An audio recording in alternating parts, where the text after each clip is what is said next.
A few years ago, I read this book by Nicholas Carr called The Shallows, and in it he puts forth this idea that as we spend all this time online surfing and skimming over information, yes, we're reading, but we're not reading deeply. And because we're not reading deeply, we're losing the ability to have deep thought. He equates the ability to think deeply with the ability to read deeply. And so he suggests that our internet age, that the web is actually kind of dumbing us down, and it's contributing, if I can summarize it, to the demise of Western civilization, or civilization in general. What do you guys think of this? Do you think that the digital age is contributing to an undermining of human intelligence, or is it an enhancement? Are we going to be smarter? Again, I generally don't believe in like things being good or things being bad. Like, things are complicated, and when you add a new technology to quote unquote solve a problem, you end up not solving the problem. You change the system in which the problem exists, which may have the side effect of solving the problem, but also will introduce new problems. Every technology does this, and so you can say, has technology made our ability to think deeply worse? Maybe, but it's also given us new abilities of types of thinking that we didn't have before, new modalities. So I think it just changes things. I mean, I will say, like, I have this image of human thought sometimes as like a little stone with a string tied around it that's being dragged along the surface of a lake. And the faster you drag the string, the more the stone stays on the surface, and it eventually just starts skipping along. And then the slower you move and then finally stop your hand, the stone starts to sink deeper. And I think that's actually a really appropriate metaphor for how human thought and critical thinking works. You need to kind of slow down and concentrate. Well, I have an option because I told you before, my dad is a real book lover. Yes, I know. We wanted to get him for the panel.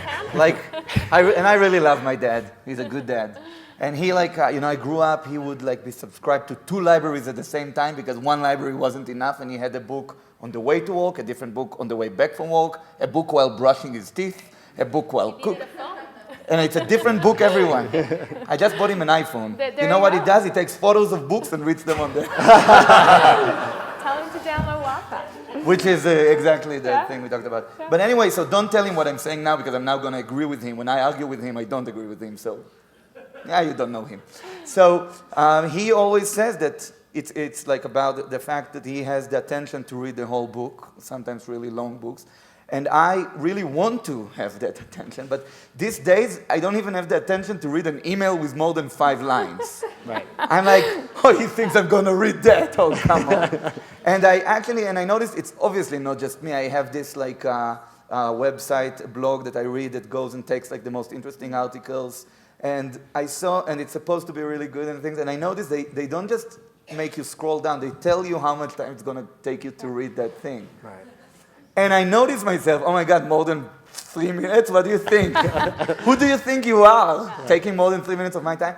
And it's really romantically sad, because first of all, when I do, like, spank myself, or however you say that, not spank myself, how do you say that? That's something else you might do. Yeah. I do that, but that's separate. Yeah. Discipline yourself. Yeah, discipline myself. Wow. You guys really need to get together, this love letter video. English is not my first language. Right. I sometimes really get, I can read something that would really be interesting, will really, make me aroused and interested in that article.